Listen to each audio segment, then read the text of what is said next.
Good morning, everyone. Thank you very much for attending this conference. My name is Victoire Sato. I'm the founder and CEO of The Good Goods, and it's an honor for me to moderate this great panel today around the Pélinova and the boot project led by GANNI, the brand GANNI. As we all know, leather is a very controversial material, and it's been part of the roadmap at GANNI towards sustainability to switch for non-virgin leather material. A few options exist. There is a variety of biosourced material, but most of them don't meet aesthetical or technical expectation, or they're not scalable yet, or they're too expensive. A few months ago, three companies collaborate in this Pélinova material. It's the perfect material meeting shoe designer requirement. And it's called sort of a synderm fabric. We are going to tell everything about it on this panel. But beyond this very innovative material, what I would like you to do today is to step back a little and to consider this approach with a wide angle, because to me, what is very revolutionary is not only the material itself, but also the process.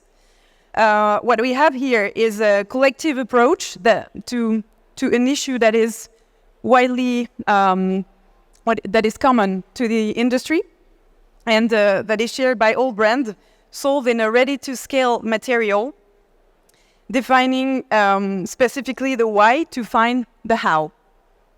So let me introduce today to share this journey Julie Verdich, Innovative and Responsible Material Manager at GANNI, Jennifer Moysey Catherin, Senior Production Manager for Shoes and Accessories at GANNI, Olivier Grammont, Co-founder of RecycLeather, Thomas Matiz, Product Sustainability Analyst for the group Lenzing, and Nicole Schramm, Global Business Development Manager at Lenzing. So to start with, I would like you to answer these three quick questions for your company, in the name of your companies. First of all, who are you today? Who were you 5 years ago? And where do you want to be in 5 years? GANNI, you can start with that. I can go ahead. Thank you. So GANNI today is a B Corp certified contemporary fashion brand based in Copenhagen. We have offices globally and trying to do our best and behave the most responsible way when doing garments and shoes. 5 years back, we just launched our first sustainability plan, where we had like a plan, we called it the game plan, where we had 44 goals. And one of them was, of course, focusing a lot on materials. And when we issued that game plan, I was also put in this position where I am now, trying to focus on preferred materials and innovative materials. And the last question, sorry. In 5 years, where will you be? Yeah, that's a good question. Hopefully we have managed to, when it comes to materials, to launch at least 6 of the innovative materials that we're looking into now. We are currently looking into 30 different ones. And then hopefully also manage to increase our score when it comes to our B Corp certification. Yes. On the Lenzing side? Sure. Lenzing Group is, as you all know, a cellulosic fiber producer. We have 80 years of experience in fiber innovation and production. So our fibers are used for apparel, home textiles, as well as you can see for footwear. So where have we been 5 years ago? So actually we were focusing on 3 main topics. First of all, it was circularity. So we launched already our retriever technology, which you can see today at our booth, also extended to eco-wear options. Then we had the topic of transparency and traceability. So we launched already our fiber traceability systems. And moreover, we also had a focus on carbon footprint. So we were actually one of the first cellulosic fiber producers who were committed to the science-based targets. And 5 years from now, of course, we want to extend our sustainable fiber portfolio to bring more innovation into the market. And moreover, we also want to focus on reducing our carbon footprint until 2050 to 0. And also we want to close the loop concerning sustainability and circularity solutions. which means very open to R&D and collaboration as the one of today. Olivier, can you tell us about RecycLeather? Hi everyone, I'm Olivier. 5 years ago, I was just meeting my partner over there around you in Hong Kong. Hey. And we had this crazy idea, to make something with the scrap and the waste. I was working in the conventional industry, in the leather, for 10 years, making bags for ISB, Chavignon, many brands. And I found this idea totally crazy, but it was our mission. And now, today, I'm very happy. We are very happy because it's a new step for us. It's like a second baby with Pélinova. And we are very proud and happy to have made this collaboration. The next 5 years, wow, where we are. Maybe in the car, electric cars, furniture, we don't know. Maybe in Mars, in the moon. Let's see what we can do with this. So for everyone to understand what the fabric is made of, we could start with what's behind us. Thomas, could you explain what is TENCEL Lyocell, please? Hello, also from my side. I'm Thomas from Lenzing, as mentioned, product sustainability analyst. Basically, TENCEL Lyocell is a cellulosic fiber of the youngest generation of man-made cellulosic fibers. It's completely made out of wood, if we talk about the typical lyocell fiber without any recycled content. So we utilize wooden materials into dissolving wood pulp, and then we treat that with actually only one chemical that regenerates the cellulose into a fiber that is then spun into a fiber. It can be used in many fields of applications. We already heard of apparel, textiles, and footwear applications, but also nonwovens, as well as industrial applications. For example, protecting fleeces on glaciers. So this is one of the latest innovations that we also have with this fiber. In contrast to the viscose fiber, which has a history of 80 years almost, the lyocell fiber only uses one particular chemical that is an organic solvent, so it is not harmful to the environment, and we can recover all of the substances which is made of the solvent and water more or less completely in the process. So it has less environmental impact, uses less energy and electricity than the viscose fiber. So this is for us the future fiber to go. And yet everything is scalable and 100% petroleum free, right? Absolutely. We just started up the largest lyocell plant on the world last year in Thailand with a capacity of 100,000 tons and are very keen to proceed with this technology. Thank you. Olivier, so your company recycled leather from scraps, you just said. And before we reach to the key ingredient for Pélinova, can you expand a bit on the process? So, as you know, recycled leather, usually it's a combination of leather fibers with rubber. So this is what we used to do. This is what is used to be in Europe or even in Korea. We bind the rubber with fibers to make a new material. The challenge with Lenzing was to make it, because we have a lot of people in the fashion industry, especially Jennifer in the footwear, asking the flexibility, the abrasion, and the tearing. So to reach all this performance, with the TENCEL fibers combination, we reach the softness that we couldn't get before with the rubber.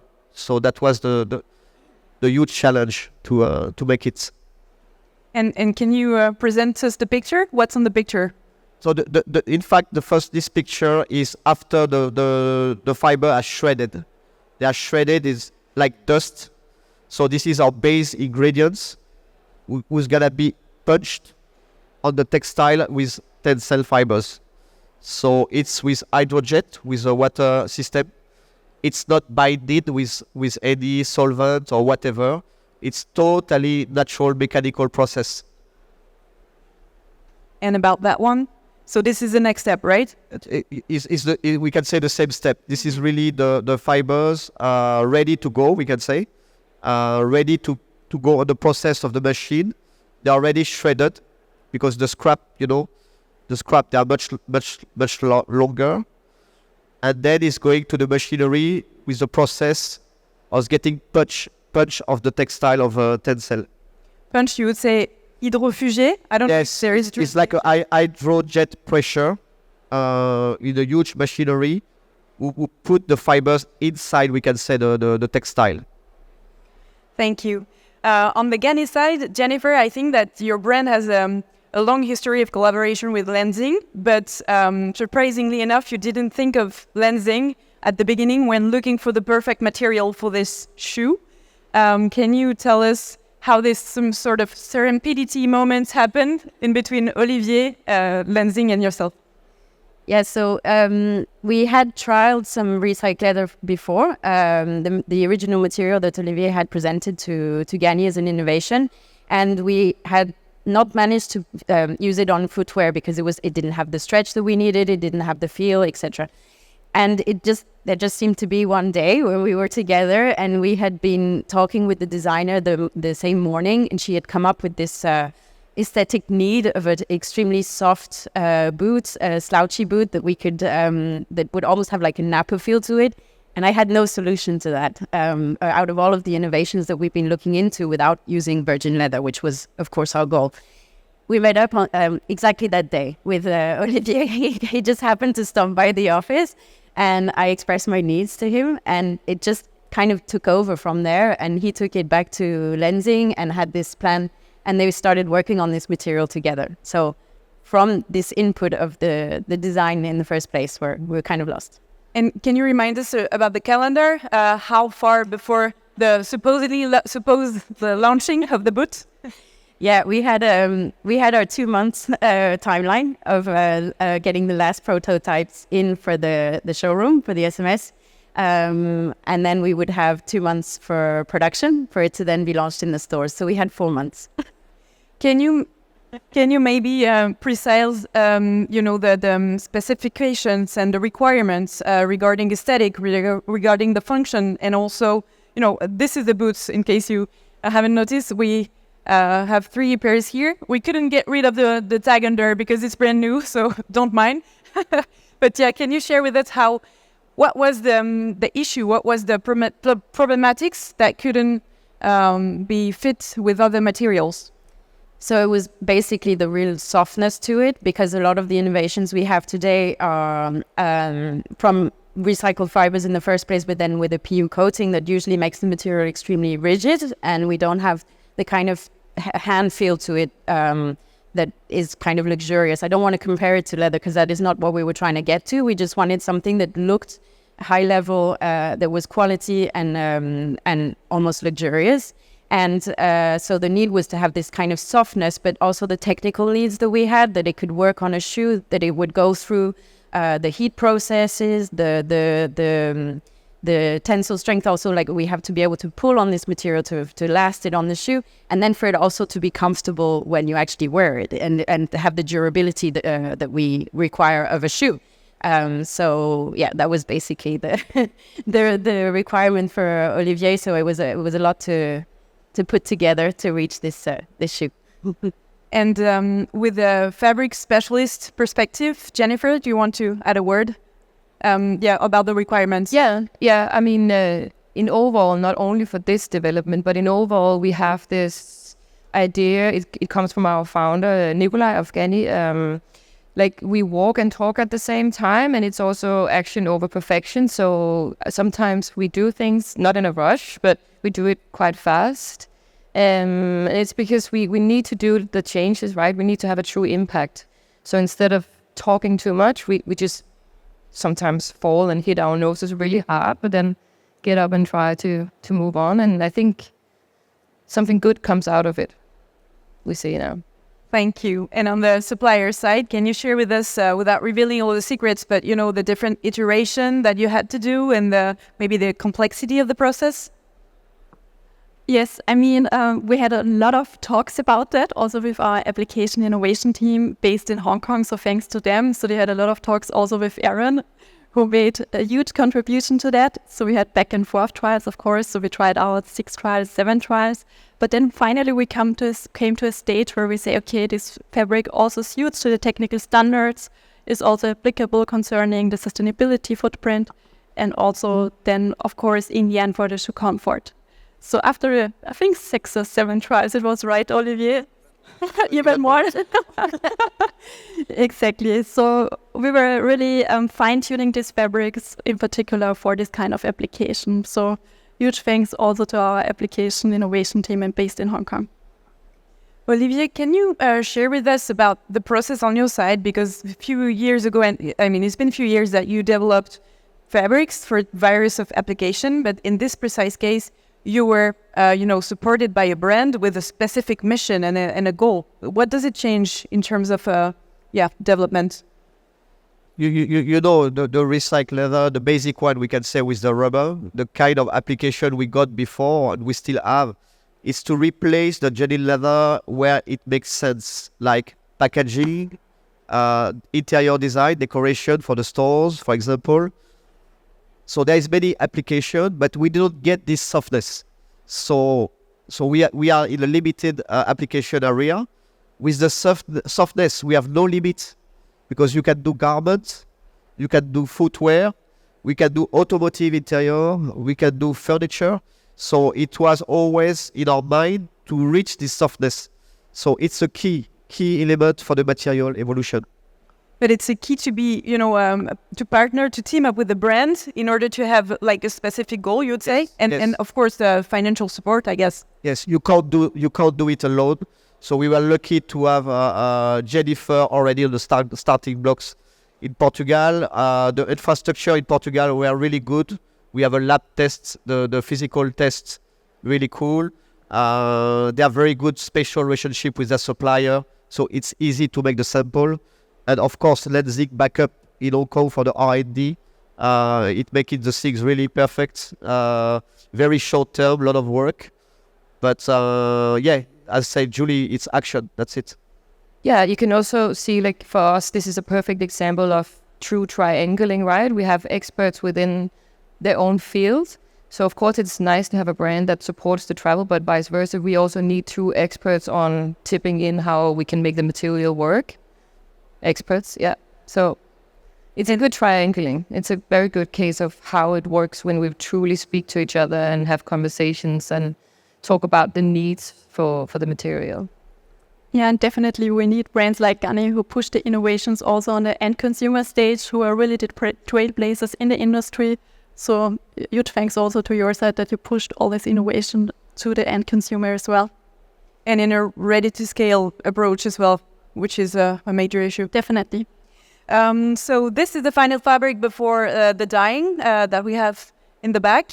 Thomas, would you please share with us, not the secret recipe, but the reason why? I think it's because of the TENCEL Lyocell properties, the reason why we got this softness and how you can reach that goal without any petrochemistry. You are our article over here.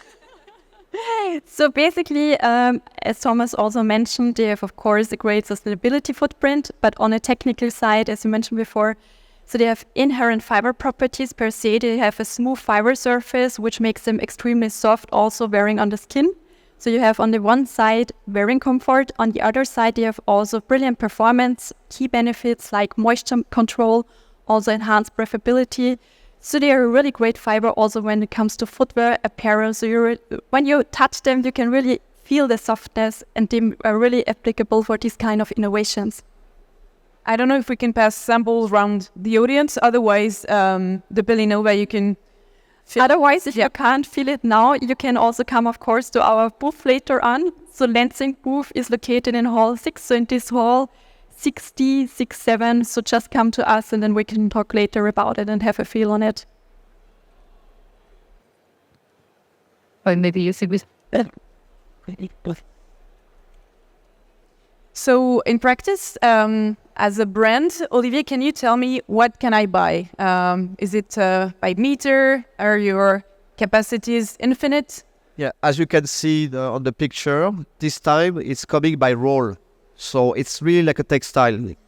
It's 140 cm width, like a textile, which give a lot of advantage on the production because we save a lot of the cutting for the offcuts compared to the GANNI leather. We optimize the cut. So this is something interesting. And then the weight also, it's a bit lighter than the GANNI leather. So in the footwear might be important, but imagine in the automotive, in furniture, so it's coming by roll, and it's, we can say, easier to manage than before. Step further, so you have the final material. Yes, so orange. for the dyeing, you And- finishing. Yeah, I'm coming to this question, but so you got a sum up of the process. This is the final fabric that you used for the boot. Can you tell us, regarding the dyings, what are the options? Yes, so on the top, we put a very thin film of water-based PU. And it's very easy to make most of the color. We can follow many Pantone color. It's an advantage compared to the tanning with chrome. It's quite easy to make the color. We have developed maybe 5-6 different grade right now because we are at the beginning of it. So this one is very small grain, but we're doing more texture for the furniture, we think. So easy for the Pantone. And what else I can say? We can develop embossing, like if we want an exotic finish effect, it's easier for to make it also with mold. And you can also tell us a word about the bio-based coating that you mentioned. What is it made of? Water-based. So this is right now the technology is water-based without solvents. And you know that's coming now, the bio-based. So we are ready to have less impact possible. I just give you a number. We conduct a LCA recently. It was with the rubber, but with TENCEL even will be lighter. We are like 5.5 kilo for or CO2 for 1 square meter, compared to 61 for the jelly leather. So you see the impact is really much less. And same for the water use. We use maybe 10 times less water than the conventional leather. And we close the loop with the system in the factory. So this is also things to say, talking about the environment. And so on the designer perspective, this means that you can use any type of colors. You can... Yeah, actually, we on the road to getting these boots out to the market, we did a lot of different trials in terms of colors, and that was actually something that was really nice for us because it's easy to pick a color. We work on Pantone, and so the Pantone catalog being so huge, we could really pinpoint the exact color that we wanted, and the result would come out exactly as we imagined it. It was not like we had to then fine-tune the color. If you give a color, you get what you've asked for. So that was also a huge advantage to us, and we actually did quite a lot of different trials. We went through pastel colors, through more bright colors, to the more regular colors that we use. And since we've actually been working on other applications too, where we're kind of working on to toning and etc. So we're getting very far on that, and it allows us to have the look in the end that we really wanted to have. So it's for a designer, it's a really good product to work with. Thomas, Olivier just mentioned the impact of the final material, and I was wondering if you had any data to share regarding the life cycle analysis on TENCEL compared to other similar materials. Absolutely. We have been calculating LCAs for all of our fibers and facilities for a long time, actually. But it also depends on where you will produce the fiber. It will depend on where you get the energy from, which type of energy and fuels you use, which type of pulp you use, what your supply chain looks like. But basically, we can claim more than a 50% reduction also of the carbon footprint compared to the generic lyocell material that is available. Actually, also in terms of water, the lyocell process is very water efficient, as I mentioned before. So it's basically the most efficient, or in terms of environmental impact, the most efficient man-made cellulosic fiber that is available. Still, we're working on more efficiency, still on reducing our carbon footprint in order to meet science-based targets, in order to still reduce the environmental impact of our production. But at the moment, it is, and we can prove that with our calculations that have been externally verified, that this is a fiber with a very, very low environmental impact. Thank you. And on the GANNI side, you decided to improve this positive impact by shortening the supply chain as well. The boot was manufactured in Portugal, which means another restriction, other problematics. Go to historical tanneries, historical manufacturers, and say that you'd like to try new things, manufacture new material. How did they receive it, and how did you proceed? So it was a journey for us, of course. GANNI had a supplier base that had been around for many years. That was not necessarily open or able to work with these new materials. So it was super important, of course, to partner up with the right people, because it had to be, as we were saying, a triangular thing. So it was the material manufacturer, us as a brand, but also the final product manufacturer. We couldn't just arrive with this material and say, here you go, make your shoes. They had to work on it too. So we went on a journey and a quest to find the right manufacturers who were open-minded to this, because there were no manufacturers when we were looking who were already working with these kind of materials and who were used to it and like, yeah, no problem here, we can do that. We're used to doing it, especially in the shoe industry. But what was important was the mindset. We needed to be all on the same page, like all believe that this is the future and this is where we're going and what we need to work on. And so when we presented them with this material, they were actually really excited because they could see how easy it was to work with it. We'd reached the properties that we needed for footwear because it's something that we discussed right from the beginning all together. So we knew where we were going. And they were actually took part in all of the process of developing the material. They helped us in terms of the testing, partnering up with the lab in Portugal also to do the lab testing we needed to do, and then give us the feedback on how to improve the material as we went along. And as we were saying before, like it comes in rolls, they have less waste in when they're cutting, so they're actually really happy about it. And we now have manufacturers who are like, they much prefer to work with this material today. So we've seen change happening, definitely, and a change of mindset in this world that has always been leather-based. So that's super exciting for us all.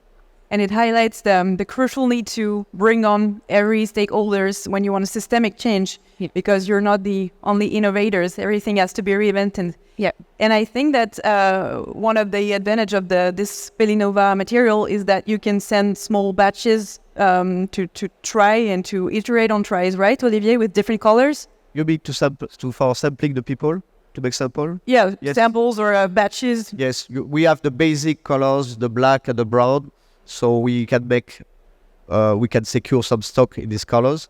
But for all the development for brand, like we done with GANNI, it's like lab deep 50 by 40 cm. So for checking the colors. So yeah, we have a small at the factory. We have a small internal lab deep area to test the colors.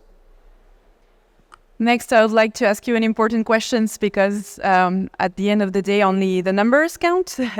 Can you, without revealing the price, but give us an example or a range of pricing? Is it way higher, way more expensive than any other type of product? I mean, Jennifer can speak to this product specifically, but when we started the journey on trying to replace leather, we set a strategy or a plan that we knew in the beginning it would be more expensive. And what is more expensive is always the question. But we knew that would be the challenge. So instead of looking at the current prices in development stage, because that is unrealistic, we have to see the materials scale before actually having a real price. So in the beginning, we work with not artificial prices, but what the long-term price is estimated to be, because otherwise it's a blocker from the beginning. I mean, all materials, all developments are expensive in the beginning because you're covering development costs and so on. So we always look to what is the expectation for the price eventually.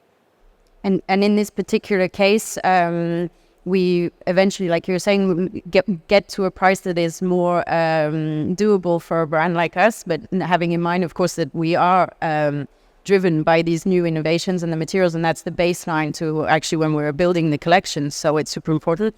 But we've got to a point where it's scalable, and I think that also helps on the price indeed. And it's actually more affordable than we can think, and the fact that we then work together with the manufacturer, the final product manufacturer, because they have less waste, etc. That also comes into the scale in the end. So it's a balance that we have to find. Yeah. Yes, we have the scalability already. We can produce up to 30,000 meters per month. That's the factory capacity. So, of course, when we try this partnership, we know where we can go.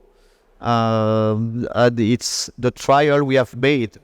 We have been supported, because when we make a trial and you have to change the fibers and all the tests, you run like 1,000 meters each time. 1,000 meters, 2,000 meters, and we need to stop, we need to restart. So without any support, it's very hard, to launch something, and then you need to be scalable. So we already have the scalability. So this is important. We hope it's the beginning to develop other kind of application. And as this Pélinova isn't exclusive to GANNI, I think that the whole industry can thank you. But GANNI, they are really smart, they don't keep for themselves. So they are exclusive, but it's not their mind. The mindset is different. No, we would never ask for exclusivity in any case, because we're trying to change and do an impact. So thinking that we can keep something for ourselves is just ridiculous in a way. Before we take the questions, 2 minutes on the communication, please. On the Lenzing side, do we have any certification going along with Pélinova, such as, Global Recycle Standard or else? Sure.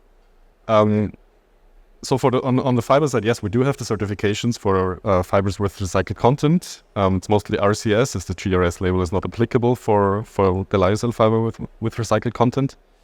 But we also know that this landscape is changing at the moment. We're looking into how new labels could look like, how the criteria for new labels will look like. And we definitely will try to get the most recognized labels. Thank you. Olivier? In our side, we have the GRS, the Global Recycle System. And we will conduct the Ecotex very soon, because you need to have the volume to make this, but it's already scheduled.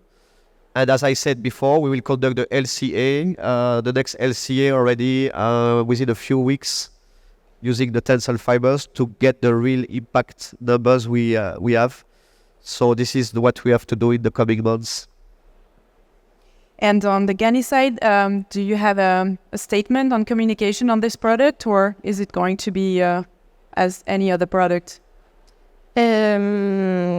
At GANNI, we use various medias, but one we really use a lot is Instagram. And we have our main account where we talk to the community about GANNI girls and the community itself. But then we also have another account called GANNI Lab, where we really deep dive into sustainability, preferred materials, innovations, manufacturing processes, and so on. So here we're really trying to educate ourselves, also our community, and ask open questions. And we have seen like a huge engagement rate. A lot of people are reaching out, asking super critical questions that we also sometimes don't know the answers to. But we found that it's a really good way for us to talk about it. Yeah. And the last question goes to the suppliers. You have both a history of bold innovations and scale-up successes. So how do we proceed to work with you? Yeah, we have a really good history of innovation, I have to say, with over 1,500 patents and patent applications. So we're really proud of that. So when it comes to scalability, of course, we're a good partner for that. We produce around 1.1 billion tons per fiber every year. But when you think about innovation, Lenzing has different approaches. So one side is really R&D and product management, which is fiber innovation. But we also have to think about like on yarn stage, so also the next stages like supply chain management. So there is also yarn innovation, there is also fabric innovation included, where we have good innovation centers, as I mentioned before. And there is also application innovation, so really thinking about what are the details, thinking about apparel, footwear, so really specifically what are the needs in the market. So this is also something when you come to us and ask us for support, that we have like different kind of approaches how to make innovation. Olivier, you want to add something? No, we are happy. We have with Jennifer one another project on the quite challenging also. but we're gonna try to deliver the things well, and to make it slowly but perfect. So this is right now. If anyone want to see, welcome to come to our booth. We are over there, 6B, 611, and also in Lenzing. You can see some sample, and we will be happy to meet you there. Thank you so much. So meeting you all next PV for the next innovation you teased us with. You got the QR code to see the final product that you can flash. And if you have questions, we have 10 more minutes.